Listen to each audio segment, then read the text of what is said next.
వీళ్ళు కాదు, నువ్వు కానీ మొగుడు కానీ అంటే కాబట్టి అవును. ఈ రేతిరికి ఈ ఊర్లో పడుకుని టమాటకాయల మండిలో పదలు లేచిపోదాంపా. ఎంత మాత్రమే వీలేదు బాబు. కోటకొండ లోహిత అమ్మవారికి గాను 200 రూపాయలు సమర్పించినారు. ఎంత మాత్రమైనా ఇక్కడ వెళ్ళేది వీలేదు నాయనా.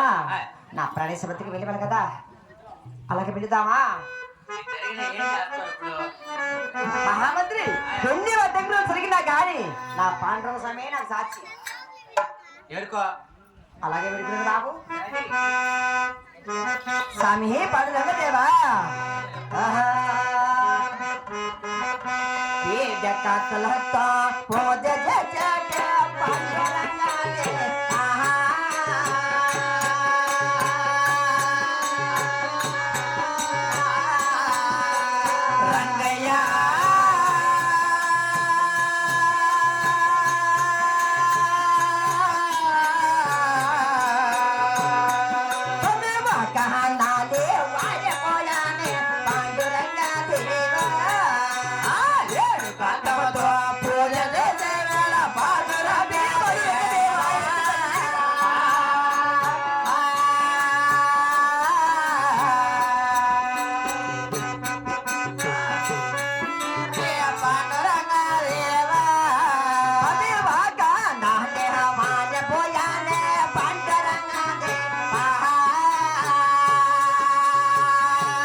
హరిన్న గారండి. మరి రాంబాయి దేవికి గాను మరి 100 రూపాయలు, మరి ఒక పాట పాడమని నాకు 500 రూపాయలు ఇచ్చారు పాపం. అప్పుడే పాడమన్నారు. అవునే అందులో మరి ఇక్కడ దగ్గరికి వచ్చి అప్పుడు 1000 రూపాయలు ఇచ్చారు పాపం. ఇప్పుడు మళ్ళీ 500, మళ్ళీ 600 రూపాయలు ఇచ్చారు. కాబట్టి మరి ఒక పాట పాడదామండి.